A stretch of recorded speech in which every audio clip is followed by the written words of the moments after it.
Supposedly in the 1900s, the party switched, right? But what did not change is their love for immigration and how they have always prioritized that over the black community. The commission finds no national interest in continuing to import lesser skilled and unskilled workers. Hello, I'm Andre Barnes. If you're hungry for more of the truth, then join us for the PB&J Hour. Peyton Jackson and I will discuss the news of the day, policy, and issues that affect your community.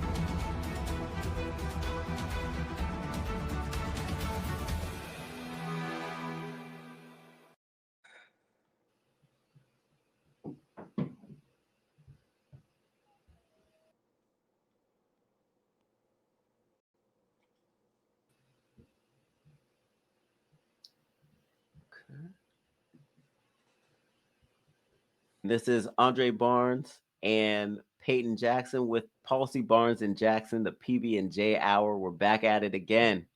Before I just jump into bringing in my guests, I'd like to do an introduction. In the last 4 years, we saw 10 million inadmissible aliens come into the country. The Trump administration in 6 months has deported 400,000 people. And we've seen that in that same time that more than 1 million people have self-deported. Today is also the anniversary of the 1965 Immigration Act when it was passed in Congress. So this week we'll be celebrating that. And I just would like to break down that right now we're seeing in our country that we are experiencing a U-turn on immigration. We've seen that through Trump's executive orders that we are now experiencing a change. And that change is leading to some backlash in some of the cities in America that really support sanctuary city policies. So with those things being in place, this week you've seen a lot of pushback from Mayor Wu, from Governor Hochul. You've seen pushback from illegal aliens talking about why are the policies so heavy-handed. Peyton and I are really going to jump into some of these issues and talk about what the shift has been and historically where we're coming from. Because all this is, we're seeing now, is a referendum on the last 4 years of the previous administration. Americans voted for less immigration, and they're getting it now. And for the people that don't like the tactics that President Trump is using to execute their request for less immigration, they need to go to their elected officials and go after them and pressure them to promote policies that reduce immigration. So we're going to talk about some of these things, show you some videos, and go over what's been happening this week. I bring in my guest, my co-host, and the engine that pumps the show, Peyton Jackson. Bringing Peyton to the stage. Okay, there we go.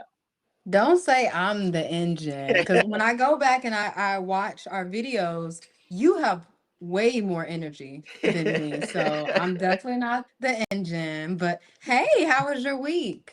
It was great. I've been battling a cold, but all that time battling the cold, a lot of times when people go through stuff, they don't realize that there's always a positive outcome that can come out of it. The positive part for me was basically I was able to detox. I was able to like restart my body, and I had that RoboCop moment when they downloaded all the police database information into his head and he got overloaded with all that information. He was just like, I've got to do something after seeing all these crimes happening at the same time. And after doing the vitamins and the water, I had that third day experience where my body just turned on and I was like, I got to do something. I felt pumped. So I'm back to the land of the living, and I'm glad I'm here to talk about policy. That's how I feel every time I have a cup of coffee. I'm not supposed to be drinking that stuff, but every single morning when I have my coffee, I feel like my chest is about to explode with the amount of adrenaline and energy that I have. So it sounds like you were able to download a lot of information. A lot was going on this week. I know we faced a lot in Texas.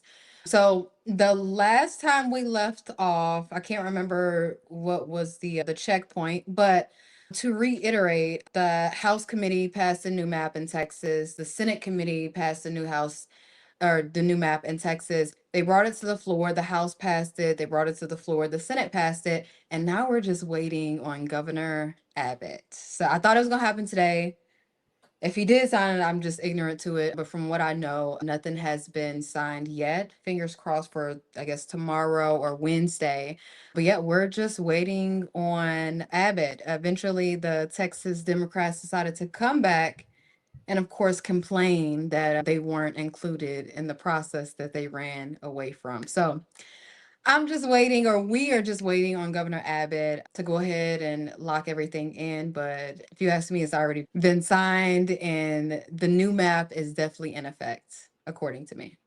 That's fantastic. And if he breaks it on Thursday, then we might be live and we'll be able to break it live to our viewers, which Yes. will be awesome. Yes, absolutely. Okay. I want to shift gears to something that's been going on this week. Uh, One of the things that Christy Nome said whilst we were at the Student Action Summit in Tampa, Florida for the conference, she Mhm. mentioned that the alligator Alcatraz was only the beginning. That there Mhm. were other states that she'd been talking to that were interested in expanding the detention centers. And it's happened. We have two new detention centers. We have the deportation depot, and we have the Cornhusker Clink in Nebraska. Of course, the deportation depot is in Florida. So we have two detention centers in Florida. They're trying to shut the alligator Alcatraz down temporarily because there's been an injunction. Of course, there's going to be a court. There's always going to be some kind of pushback. But of course, the administration in Florida will push back and they will get the alligator Alcatraz rolling again. So I'm going to show a few videos about the Cornhusker Clink and the deportation depot. I'm Emily Kieran McCook, officially in detention facility here in Nebraska. Governor Pillen announced that the Department of Homeland Security is creating an ICE detention facility a la Alligator Alcatraz in McCook. The facility would replace the existing work ethic camp detention facility and would increase its capacity from 200 beds to around 300. Pillen called the move a triumph for border security in the U.S. We're simply doing our part to get these people the heck out of, get them off of our streets, get them out of our communities, and get them the heck out of here. U.S. Secretary of Homeland Security Kristi Noem said earlier this month that Nebraska was on her short list of places for additional ICE facilities and said that they were looking for a place with proximity to an airport. On Noem's X account, she already embraced the nickname of Cornhusker Clink and shared a post about it. Pillen says that he doesn't know if men, women, or children would be detained in the facility, but said they weren't concerned about security. The security, keeping us safe is the highest priority. I've told the mayor, if there's any hole, you call me, we will get it fixed. While only media and select residents were allowed inside, dozens of residents of McCook showed up with questions and concern, and many carried quickly constructed signs of protest. Chloe Dixon came with a homemade sign and says she detests the idea of an ICE facility in her home. I got the news at 4:30, and I whipped up this sign by 5. Most of the people that support this movement are against waste, fraud, and abuse, but this is the waste, fraud, and abuse right here, getting a concentration camp. And essentially, you get the gist of what's going on here. There's already pushback against this facility that has just opened. And I want to get your thoughts about the facility because initially, when we're listening to Chrissy Nome say this, it's just maybe it's sometime in the future, but to see it happen this fast, what are your thoughts about it? I didn't hear about the deportation depot really until this morning. Cracked up laughing. But This resident, she said that she was notified at 4 o'clock. Within 30 minutes, she was outside with a sign. She spent more time crafting her protest sign than she did actually researching how this affects American citizens, the Black and brown community to start. But really, this affects all Americans. And you making spending 30 plus minutes on a sign versus research, it goes back to the ignorance from the majority of the community. Absolutely, Peyton. And it goes back to this resist mentality that we've seen from the liberal media concerning immigration policy and any other policy that Trump has put up. There is no middle ground. If it's something that Trump has decided that he's going to do, the Democrats are going to be against it, whether it makes sense to be against it or not. And what we're finding is that they're starting to lose on these 80-20, 90-10 issues, and their base is dwindling. And there are numbers that I want to just bring up here right now. The Democrats have lost 2.1 million voters since 2019, since the last time they tracked the amount of voters that were in both parties. And the Republicans have gained 2.4 million voters during that same time span between 2019 and now. So that is a net loss of 4.5 million voters. So they're losing out on these issues, but they're still buckling down. They're still pushing back. I actually heard a report from a news post, and basically this elected official was pushing back against the Democrats that voted for the Laken Riley Act. He was like, now that we have the Laken Riley Act, states can sue. Well, what's wrong with citizens actually being able to take some power and say, we're going to hold our elected officials accountable? Why should these elected officials that are supporting these open border policies have immunity? I agree. Why should they be safe? They're already flooding neighborhoods with illegal immigrants that they don't live in. Why should they be safe legally? Exactly. Exactly. I don't think they should. We'll go on to the next video about the deportation depot. Depot. I asked my team to let you know I'm going to I just want to know brag who on you a came up with the second. name. Your background in the I don't military know. is impressive. They swore you in on Tuesday for this new position, but 23 years in uniform as an Army Green Beret, a Purple Heart recipient, including 5 additional years as a Green Beret after losing your leg in combat injuries. You have protected this country. You move on to do it here on the homeland. Talk to me about this new mission before you, Lieutenant Governor. Harris, first off, thank you for having me on. And I always like to say, I didn't lose my leg. I know where it is. It's just not with me anymore. I was blessed to serve. Wow. Look, I am blessed to serve as Lieutenant Governor in the great state of Florida. Governor Ron DeSantis gets more things done than any other governor in our state's history. He is America's governor. He is leading the way in terms of supporting the Trump policy. President Trump's doing great things. Governor DeSantis is leading. And when Florida leads, America wins. Excited to be a part of it. So talk to me about these detention facilities, because the border czar, Tom Homan, has told me you need more of these across the country, and Florida got everything started. How are you doing with the bed capacity? Because that's an issue, and there is money in the big, beautiful law now for this to happen. That's right. We're doing pretty good on capacity. But the reason we've done this, and this has always been planned, I think it's important to put that note out. We need to have something up north. We were in Baker County just yesterday setting up the deportation depot. Alligator Alcatraz is still going. I think we got about 1,000 people, I believe was the number I heard. But people are coming in, they're going out. And to the point you made earlier, Harris, this is a short-term stop. We're not putting them in the Taj Mahal. We're not putting them at the Four Seasons. They're here to get set, get ready, and get back home to the countries of origin. But I'm glad you touched on that, because there has been, from legacy and liberal media and some of their Democrat lawmaker guests, a drumbeat about, oh, you can't put human beings in these detention facilities. Now, I haven't seen every one, but I do know that Alligator Alcatraz has been a place where you could put storm victims from hurricanes and whatnot. At least that area has been used for that.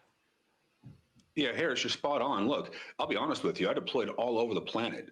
I stayed in far worse places as a member of our armed services multiple times. I've seen Alligator Alcatraz. The beds are clean, it's air conditioned, the food is great, the staff is trained, and people are treated with dignity and respect. It'll be the same way here. Governor DeSantis ensures that our team does things the right way, and we will never stop short. Excellence is our choice. And Lieutenant Governor, can you talk to me a little bit about the speed at which you're able to deport people from here? Because that's the other criticism. We know 60 to 70% of these people need to be deported like right now, and then some are on expeditious, some are on final deportation orders. How quickly and how do these detention centers help you speed up the calendar on that? It's critical to have these deportation centers, the deportation depot, Alligator Alcatraz, set up in states. The federal government needs to have the states step up and lead and be a part of this. You've heard the president say it, you've heard Governor DeSantis say this, and I'm going to echo both of their comments. This is an emergency.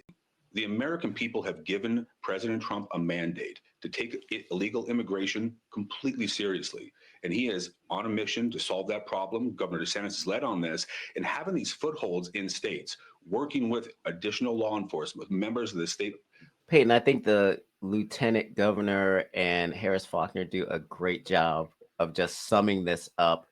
1,300 beds, the capacity to fly people in and out of the country, and into Alligator of the deportation depot, and be able to have this operation where you're able to temporarily keep people detained and get them out of here. I think it's just a perfect setup.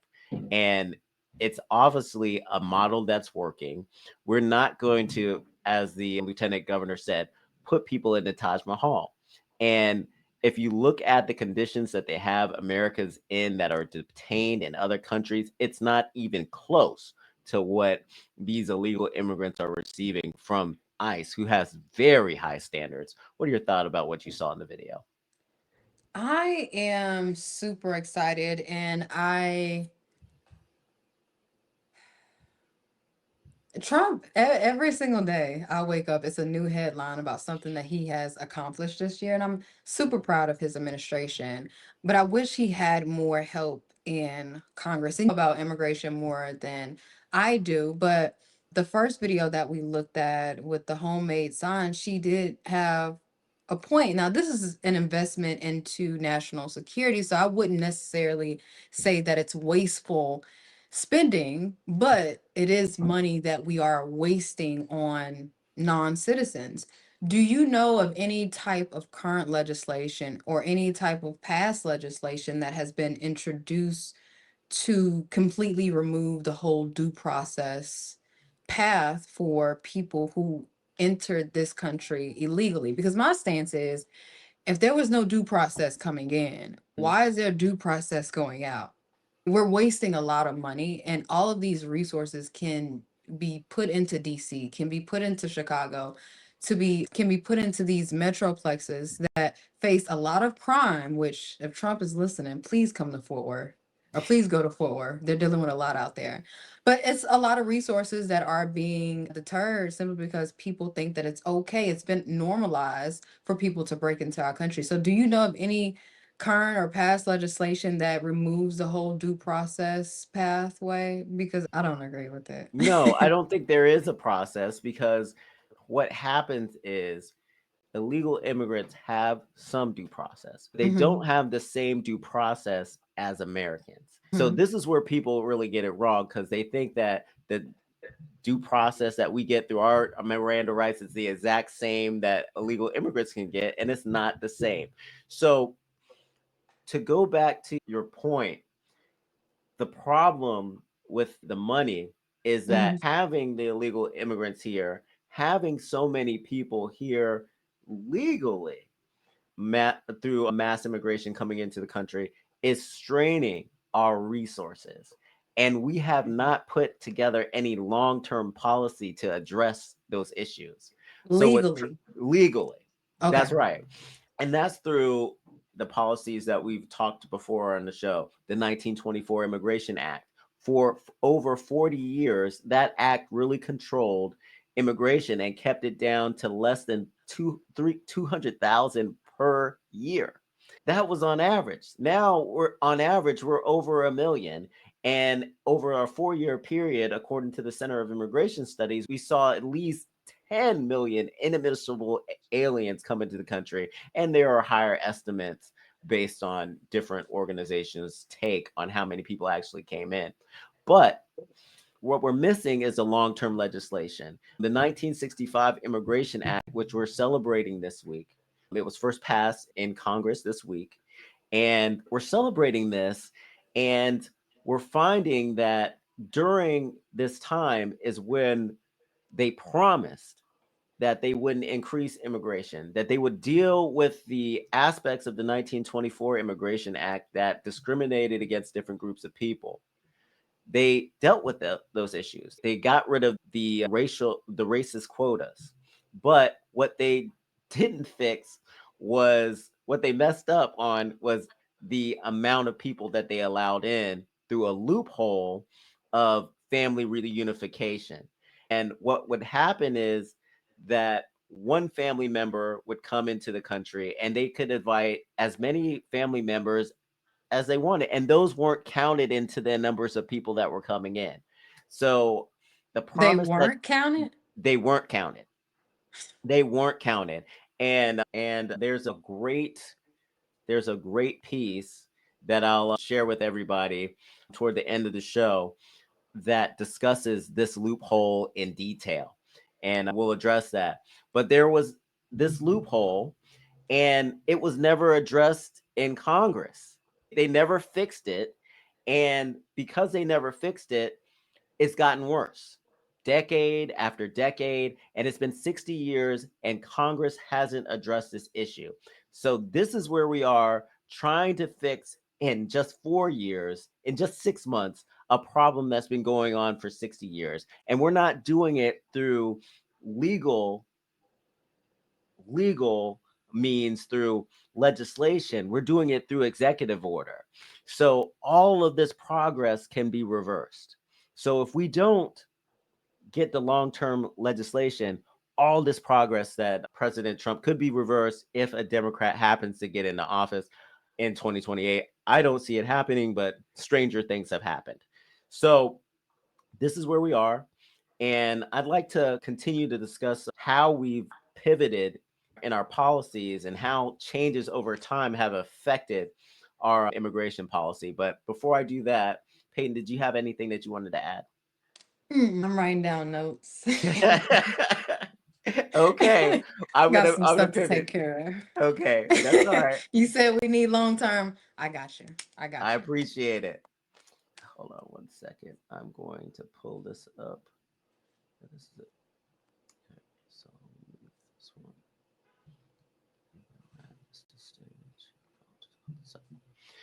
So I'm going to take a moment to just teach for a second because I think that we need to talk about the meatpacking industry because this week people talked about jobs that people won't do. And when I went on the Prima show, the radio show with the lady that was the host of that show, unapologetically progressive, she stated that she didn't believe that millions of people came across the border. She didn't believe that meat packing is a job that people would do.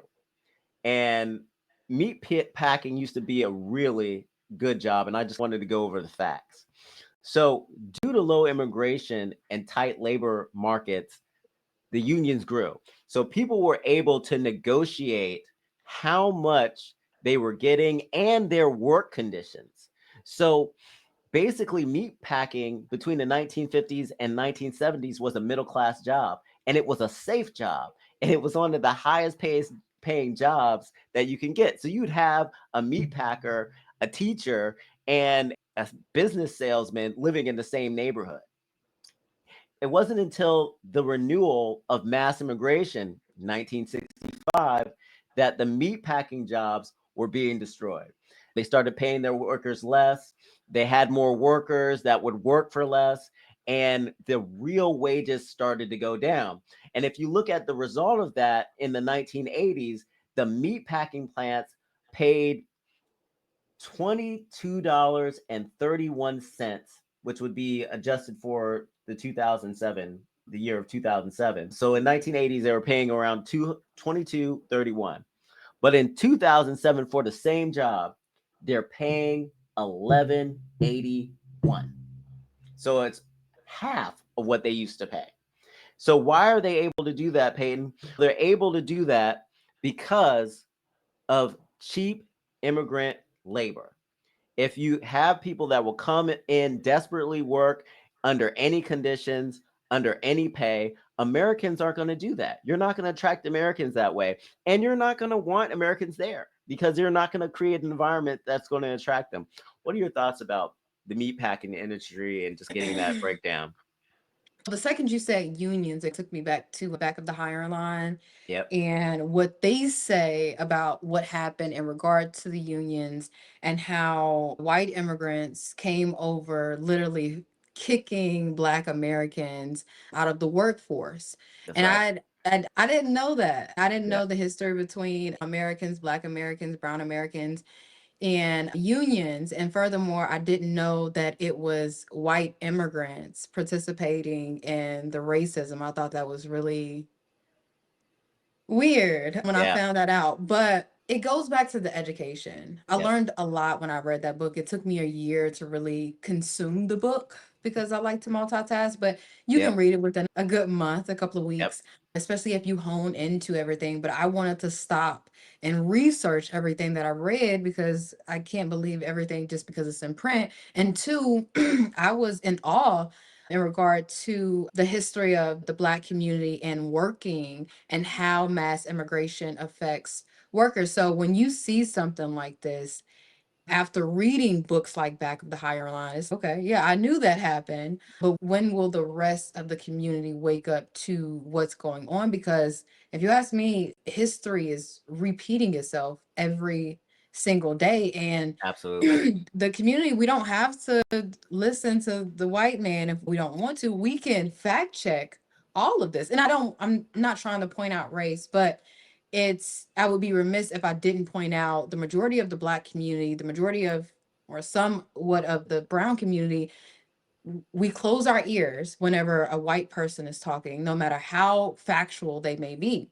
And we're doing an injustice, not just to our family, but our neighborhood, our city, our county, our district, our state, our nation, by just closing our ears to factual information. So sometimes it does take people like you and I to disperse this information, but I hope that people aren't just watching this show and just go to sleep at night. Fact check everything that we're saying so That's right. that way when you go and relay this message to someone in your family, someone in your neighborhood on why we absolutely need a secure border, you're not just going off of hearsay, but you've already done your due diligence. It's extremely important to fact check everything, but I think it's a little bit more important to make sure that we're not letting history repeat ourselves, because it was after the 1924 Immigration Act that the Black community as a whole, the majority, was catapulted into the middle class. And now it's kind of like we're going in reverse. As an employer, why would I pay you $15 an hour when someone else is willing to do the exact same work, probably better, for cheaper wage, because they're more loyal, because they're depending on me to either make sure their status as a citizen or lack thereof is shielded from people like ICE, or they need me to sign off on paperwork, versus a Black American who's native to this land. You owe me no loyalty. Right. So it's just simple supply and demand. But I'm just waiting for the majority of our community to actually wake up to the dangers of an open border. Absolutely. And it goes back to the sentiment. A lot is changing amongst the sentiment of the people. We're seeing the numbers of Democrats dwindle as Mhm. voters are starting to do their research and realize that policies that are 80-20 are not in the wheelhouse of their favor in the Democratic Party. They feel like people are voting the wrong way on a lot of issues. So what's happening now is that you have these pockets of people that are just resisting for different reasons. And they're looking at these, what they're calling heavy handed tactics by the Trump administration. But if they want a softer touch, to dealing with immigration. We need long-term policy. We need e-verify, where we can check people in the system. And if people aren't legally able to work in the system, they won't. And we won't have this issue where people are coming in illegally if they can't work. If we put policies in place to secure our border, like HR2, they won't come. And if you don't want to see people dragged off into the sunset of who knows where to these different deportation sites, then people need to understand that it is policy that rules the day. So I want to take us to the next video, because this next video goes over a traffic stop. And I just want you guys to hear the tone and the rhetoric that is expressed in this video, because we have to deal with that and push back against this rhetoric that people are just innocent. Hey, you can't do that. Tonight at 6, new questions over the confrontation captured on camera when masked federal agents opened fire after stopping a car in San Bernardino. Customs and Border agents say they were conducting a targeted operation and traffic stop, but still no answers as to why it ended in gunfire. I'm Kathy Vara. I'm Jonathan Gonzalez. NBC4 was the first to break this story yesterday, and tonight the Department of Homeland Security is releasing a brand new statement about the incident. NBC4's Camilla Rambaldi staying on top of this story for us. She joins us now with that response from our newsroom. Camilla. Jonathan and Kathy, we received that new statement earlier this afternoon from the Department of Homeland Security. A spokesperson says that the driver refused to exit his car and attempted to run CBP officers down with his car. They also say that, quote, the subject remains at large. Let's go ahead and show you that video from yesterday. Hey, you can't do that. This is the encounter here that, again, was captured on cell phone video from inside this truck. It shows masked Customs and Border Protection agents surrounding the truck. One of them can be seen wearing a CBP hat. At one point, you can see one of the agents shatter the window on the driver's side, then on the passenger side as well. The driver then hits the gas, and as the driver takes off there, that's when you hear what sounds like 3 loud pops. Now, the Department of Homeland Security has confirmed that those were gunshots. In a statement today, a DHS spokesperson says that the suspect, quote, drove directly at the officers, striking 2 with his vehicle, and that in response, the CBP was forced to discharge his firearm in self-defense. Here is reaction from retired FBI supervisor and law enforcement analyst with NBC News, Rob D'Amico. I'm not sure exactly why the officer chose to break the window at that point. He was asking for identification. I've often shown my FBI credentials to show that I'm a legitimate law enforcement officer. So if he's asking for identification, the window's up, and you show him your identification, and he starts revving the vehicle and your partner's in front of it, then maybe you breach the glass and try to get control of the vehicle.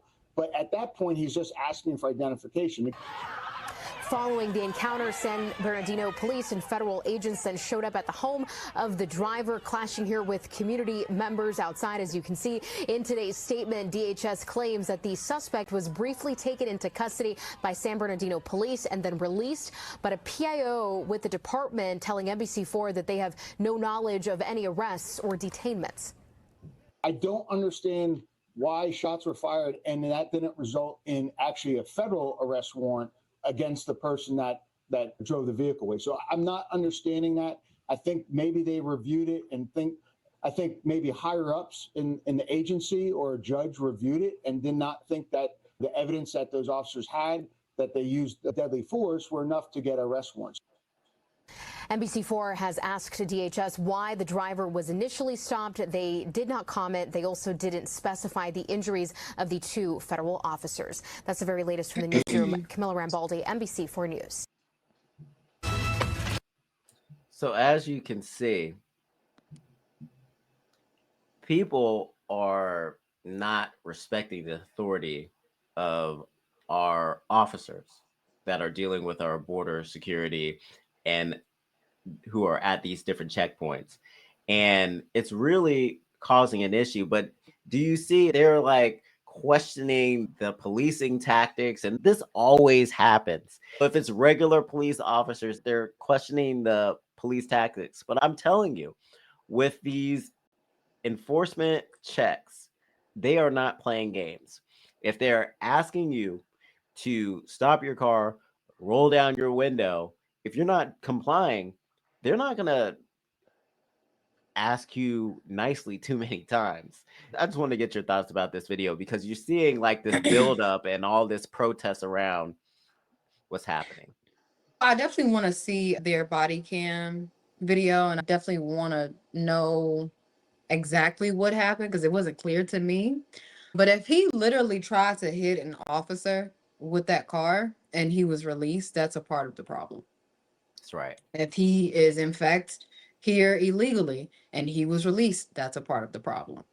To me, it's unclear about what happened first and who responded to what. So I would like all of the facts of the case. But if he is one here illegally and he was let go, that's a problem. And then two, if he legitimately tried to hit that officer with that car and he was let go, that's a problem. Absolutely. Absolutely. Well, we're going to jump into the namesake of this actual recording that we're doing now. I called it Making an Illegal U-Turn. And there was a illegal immigrant truck driver that made an illegal U-turn and killed 3 people from Florida. And when I'm discussing this, I am just incensed about his, number one, lack of care. Number two, the administrators that issued him this license issued it after knowing that this guy could not read English. And I'm wondering, he looks at that sign and he's okay, I can turn here. I don't know what that sign says, but I'm making this turn. And it's causing a lot of problems. Now, Florida has taken some action. And I hope that more states take this type of action. They're actually having ICE officers at these trucker weigh stations. So when they go to weigh their trucks, they're checking their credentials. They're checking if they're legally able to work in the United States. They're checking to see if they're citizens. And I hope that the rest of the country follows suit. What is your, I didn't even play the video. Let me play the video and then I'll get your thoughts. I know which one you're talking about, but go ahead. On live now from Fox, 11:44 on the East Coast, 8:44 on the West Coast. My name is Josh Breslow, and I'm here to bring you all of your top stories and live events from across the country. The sound in the video and doesn't across match the world. Oh, we do have new details after an undocumented migrant truck driver was charged with causing a crash that killed 3. Okay, hold on. Let me just move this one and then I'll add this one. The suspect was arrested over the weekend on 3 counts of vehicular homicide. And as I said, there is a lot of information coming out here. Jonathan Seri with Fox News joining us now live to discuss much more about all of this and that new information. Jonathan, thank you so much for taking the time to join us. Obviously, a lot of eyes on this story. Yeah, absolutely. And it's becoming a political hot potato between red and blue states. Always good to be with you, Josh. That trucker you were talking about is 28-year-old Harjinder Singh, an Indian national who crossed over to the U.S. through the Mexican border illegally. He was arrested 2 days later. This was back in 2018, but then was released to allow him to go through the courts because he was claiming that he was living in fear of returning back to his country of origin. He is expected to be returned to Florida later this week to face prosecution for state charges of vehicular homicide. Singh, who's being held without bail in San Joaquin County, California, appeared in court with an interpreter yesterday. He agreed to sign paperwork for his extradition, and Florida authorities must pick him up by August 27. Singh was driving on Florida's Turnpike last week when authorities say say he attempted an illegal U-turn, blocking oncoming traffic. A minivan slammed into the trailer, killing 3 Florida residents inside. Following the wreck, investigators with the U.S. Department of Transportation gave Singh an English language proficiency test. According to a DOT press release, the driver failed the assessment, providing correct responses to just 2 of 12 verbal questions and only accurately identifying 1 of 4 highway traffic signs. Because Singh, who entered the U.S. from Mexico in 2018, is an asylum seeker from India, the DOT says Washington state violated federal guidelines by issuing him a full-term commercial driver's license in 2023. So this is disastrous. And I want to get your thoughts here because I know you're chomping at the bit. What are you thinking? I am so tired of hearing the narrative, I'm scared to go back home. You should be scared to be here. I don't want you comfortable at all. You should be terrified to come into this country illegally. I'm so tired of that narrative. With him failing 2 tests, at least, the fact that he was given a CDL, and I know how hard it is for people to get CDLs, the fact that he was given a CDL, the fact that when the crash happened, there's no remorse on his face. He looks bothered. Oh, more paperwork. You just killed 3 people.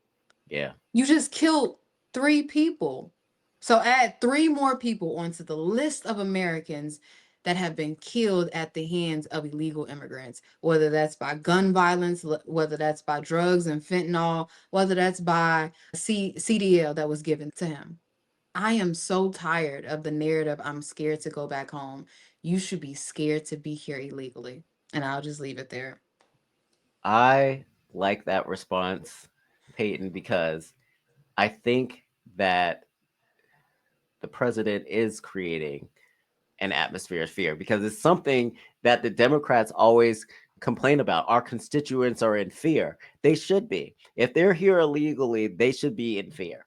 And I think that people that are considering coming to the country are not even coming anymore because they're hearing these horror stories of what's happening to people that violate our laws. We cannot afford to play any more games. And I am glad that Florida is going to take care of this, but I'm feeling like there is a shift now. It was A. Philip Randolph that was saying that we have immigrant indigestion. And I think that we are making an illegal U-turn as well as a country with our policies and how we're enforcing it. Because in the previous administration, it was just catch and release. Oh, here's your future court date. Maybe you'll come back. If it's not, we're not going to pursue you. And if you happen to come to your court case, we're just going to accept your asylum and we're going to give you TPS and you're going to get all these benefits. But now it's just like benefits denied. We're taking anybody that we can get our hands on that is illegal. We're taking anybody that's causing trouble that's not supposed to be here. And we're reviewing previous people who have gotten their citizenship and seeing if they committed any fraud to get it. So this is a shift. And I'm really enjoying the shift, but we have to back it with policy. We got to give it some teeth, Peyton. And if we don't give it any teeth, then all these gains are going to be lost. But I have to just emphasize again, we have to get HR2. We have to get E-Verify. It is the only way that this is going to be permanent. Let's codify this into law. I agree. I second that. Okay. All right. Now we're going to go on to another wackadoodle, Kathy Hochul.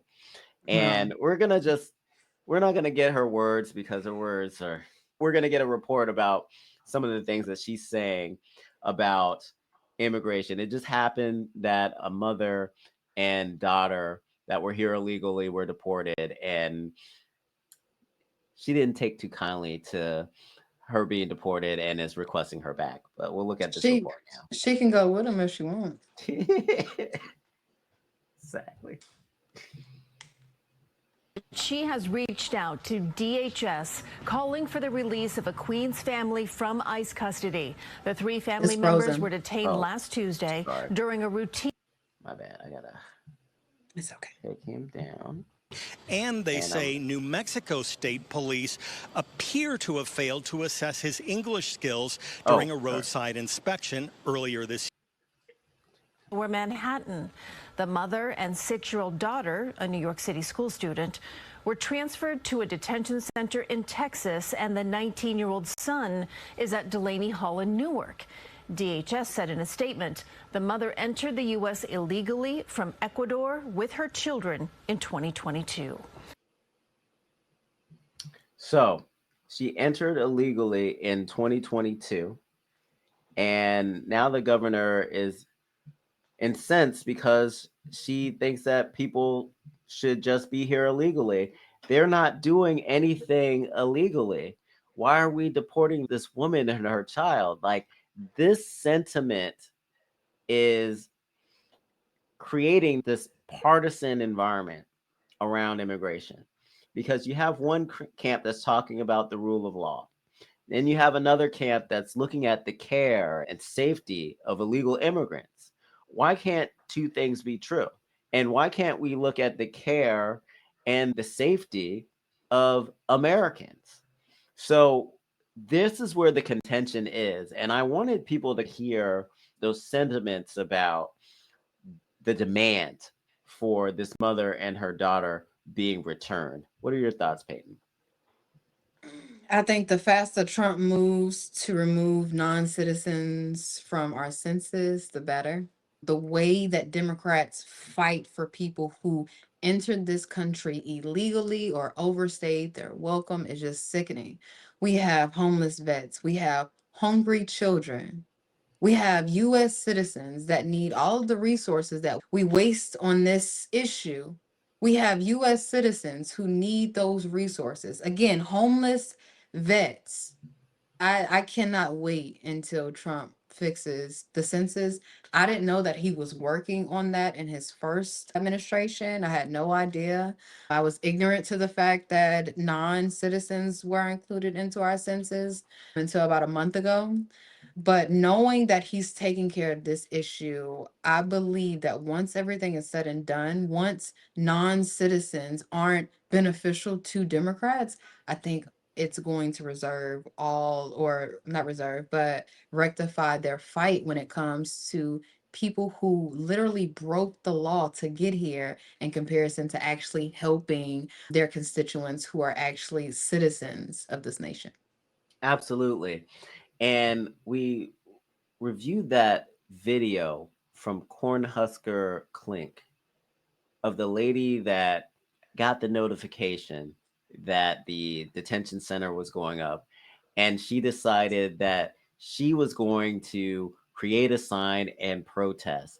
This is someone without means going to protest, which is her constitutional right to do, right? But then you have people with means that are doing things to really deter the progress that ICE is trying to utilize in following the mandate that the American voters set up for President Trump to reduce immigration numbers. And at the same time, they're putting people in danger through apps that alert people of where ICE is. So I wanted to share that with our viewers right now. Go ahead. Any type of doxing of ICE agents, any type of app or website or software that's notifying the public of ICE raids or anything like that, it should be considered a terroristic threat. Obstruction, something, but it's not right. And I've been doxxed. Being in this public field is not fun, it's not funny. And when you attack home base just because you don't believe in someone's political ideology, it makes you one of the lowest people on earth. I truly believe. So yeah, we have to protect our ICE agents, if nothing else. But the Democrats are fighting to protect the criminals. Yes, I'll they're wait. trying to put it in legislation to like really like unmask ICE. So See the Clear ID Act? yes, yes, That woman yes, is insane. she is insane. Jasmine It's not Crockett gonna is pass. insane. I hope Yeah. not. Me too. All right, let's share this video with our viewers. When I saw what was happening in this country, I wanted to do something to fight back. Joshua Aaron developed IceBlock. It's a free, crowdsourced app that alerts users when immigration and customs enforcement agents are spotted within a 5-mile radius of their location. Will you just explain what IceBlock is and how it works? Sure. So imagine if you're walking down the street and a notification comes up on your device that says ICE has been spotted 4 blocks ahead. Instead of continuing down that path, you can turn left or turn around and avoid the situation altogether. Aaron grew up Jewish and has a background in tech, music, and activism. He says he sees parallels between the Trump administration's immigration crackdown and Nazi Germany. We're literally watching history repeat itself. And so I thought, what if there was an early warning system? And that's what became IceBlock. I'm looking at LA now. I'm seeing one in East Hollywood, and then as I zoom out, it's showing me a few others. One of the core principles of the design of this app is 100% anonymity for our user base.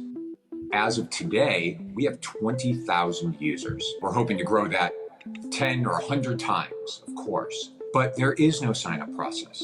There is no user data collected. There's no user data even captured by our app. Do you have a way of verifying the accuracy of the reports that people are making on the platform? We don't, but what we've done is put some safeguards in place so that people can't, for lack of a better word, spam the database.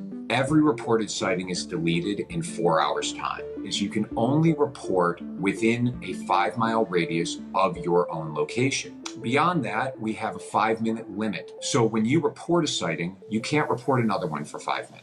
CNN reached out to ICE for comment about the app and Aaron's characterization of its enforcement actions. The agency did not respond. We have also seen the way that many big tech leaders have supported Trump, donated to him, showed up at the inauguration. But what you're doing is challenging the policies of the Trump administration. And I wonder what you would say to the other leaders and your colleagues in this industry. I think I would say grow a backbone.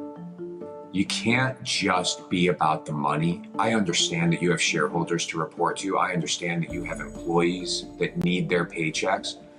But at what point do you say enough is enough? So what we're seeing here is delusion with means. We saw delusion with means before. Now we're seeing delusion without means. And I don't like to glorify videos or people that are disrupting and defaming the ICE as an organization, because I don't think that the comparisons to the Gestapo and Nazi Germany is right.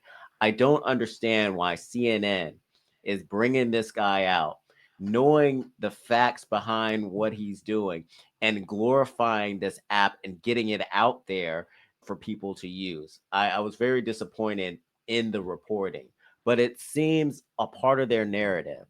And it is part of what a lot of their base who's watching CNN on a regular basis, because they don't report factual news. That's why people like us, Peyton, are starting to blow up.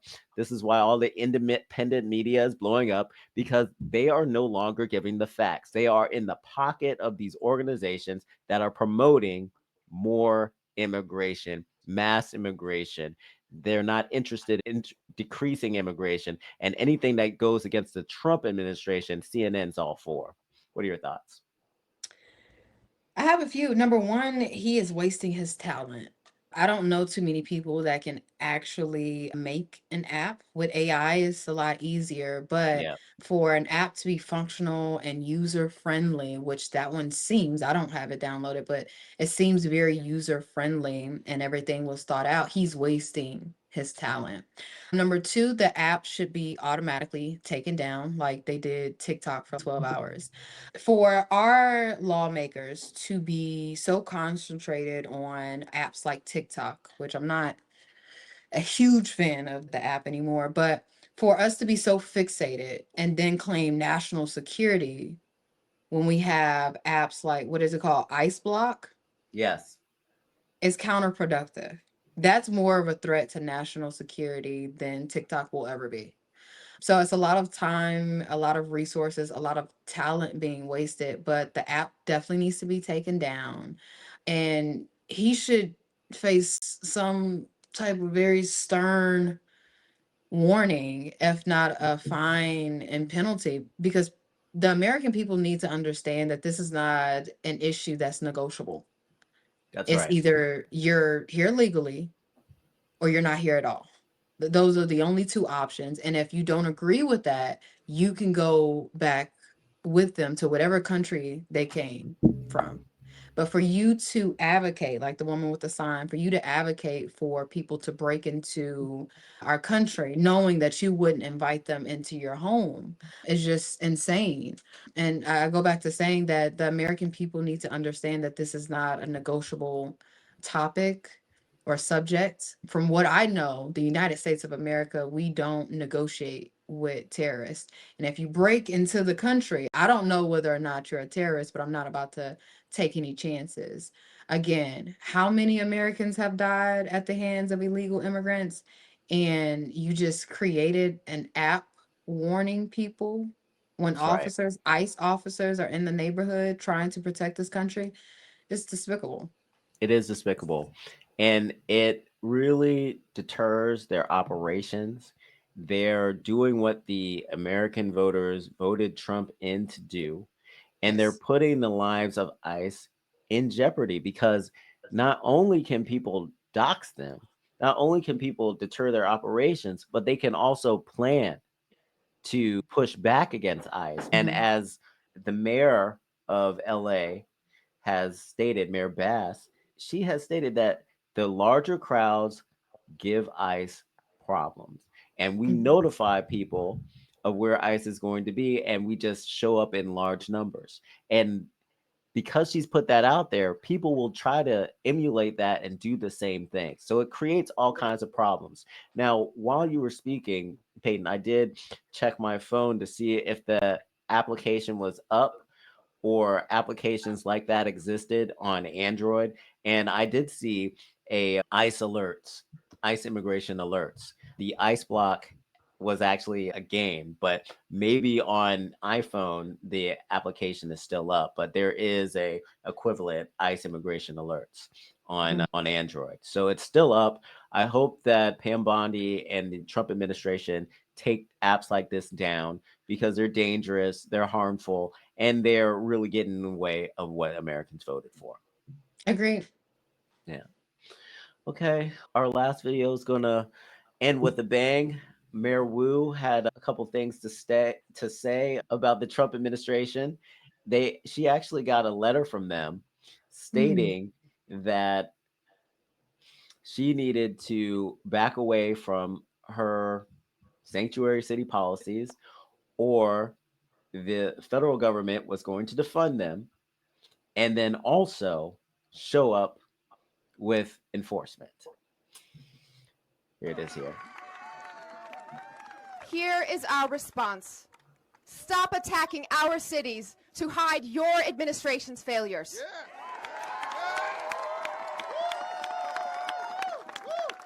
Unlike the Trump administration, Boston follows the law.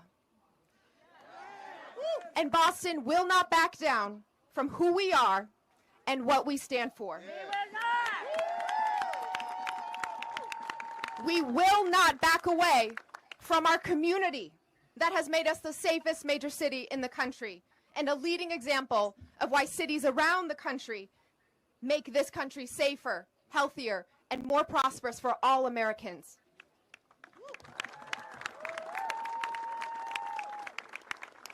To all the federal officials attacking communities that embody diversity, creativity, and moral clarity, We mayors said this in DC nearly 6 months ago, and I'll say it again today.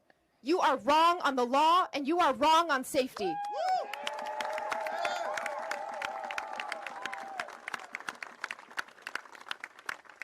Most of all, you are wrong on cities. The cities that live in your minds are totally foreign to the residents living in our cities. And we are picking up the pieces of your failures to deliver on your promises. Peyton, I'm going to start with you. What are your thoughts? I almost believed her. So I am so tired of Democrats with this same talking point that Trump's policies are failing. Just about 30 minutes ago, I told you every single morning I wake up, this man has done something. Yeah. And sometimes it's a part of my policy list. I'm like, Trump, slow down. I'm not going to Yeah. have anything to run on if you keep being great. Right. I don't know of any Trump failed policies. I don't know of one. I'm sure he's failed somewhere, but this year, this administration thus far, I haven't seen one failed policy. So I don't know why they keep saying that. It's something that they have championed here in tech. The Democrats have a champion. They said that he's redrawn the maps because of his failed policies, and apparently he's nervous for the midterms. If I could vote for Trump again in the midterms, I would. So I don't know where they're getting this false reality of a failed policy, but it is getting very tired. But no part, not one part of her speech was convincing. So I'll just leave it at that. She looks like she's surrounded by low IQ people. So I'll leave it there.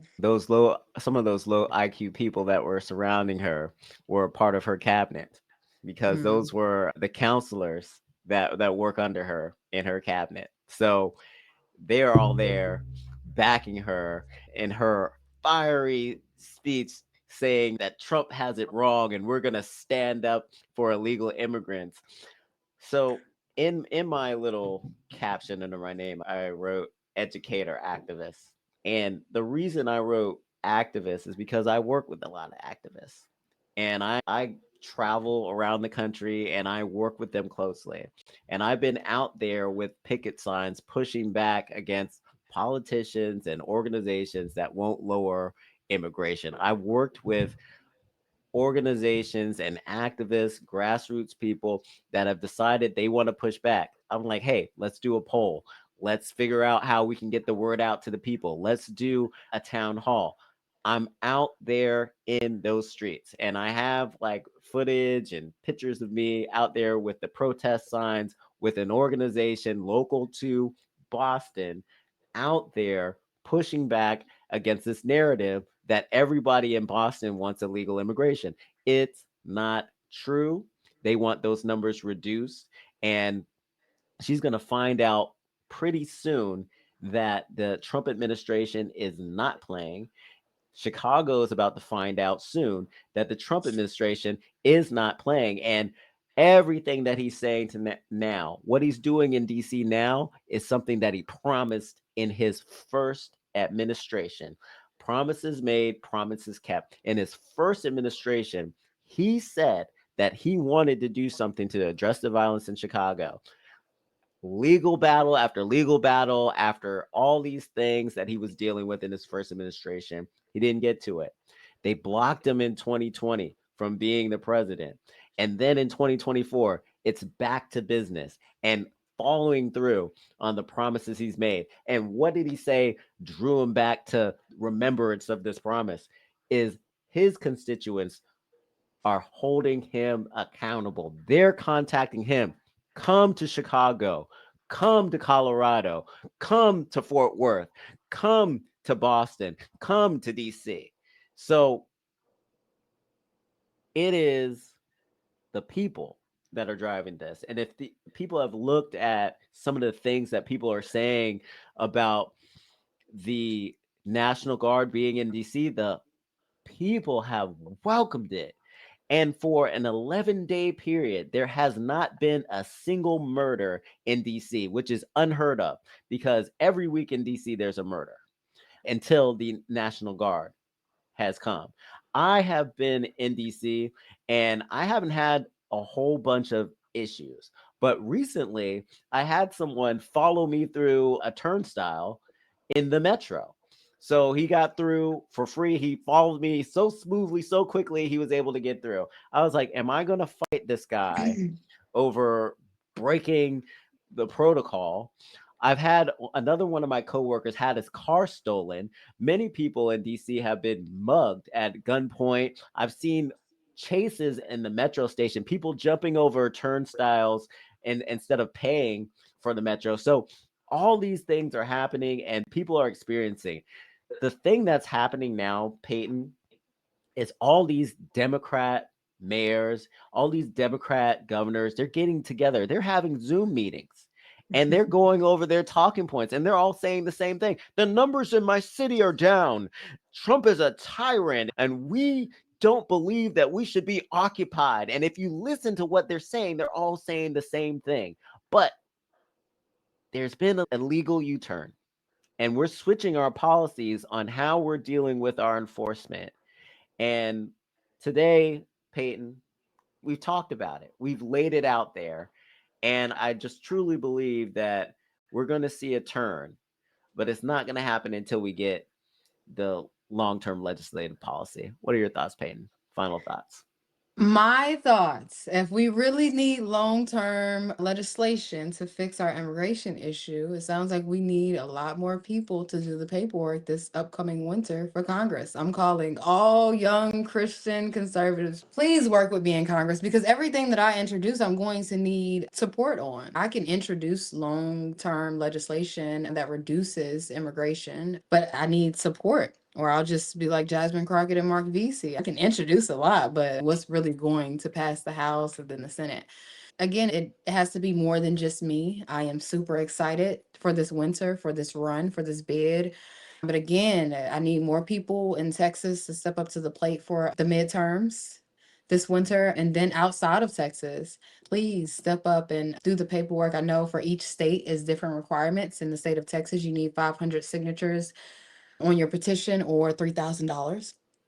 Get started now, please. Even if you don't have $1 million to put into this, please just get your feet wet. So the next term or a session in 2028 during the presidential run, you have everything that you need under your buckle. You've learned all of the majority of the lessons that you needed to learn in your first run, and just please take a chance on yourself and figure out what you can in fact do for your country, because the people that we have in Congress now apparently can't get anything done, especially the older crowd. So we need more young Christian conservatives to actually change this nation for the better. And that's all. That's it. That's all.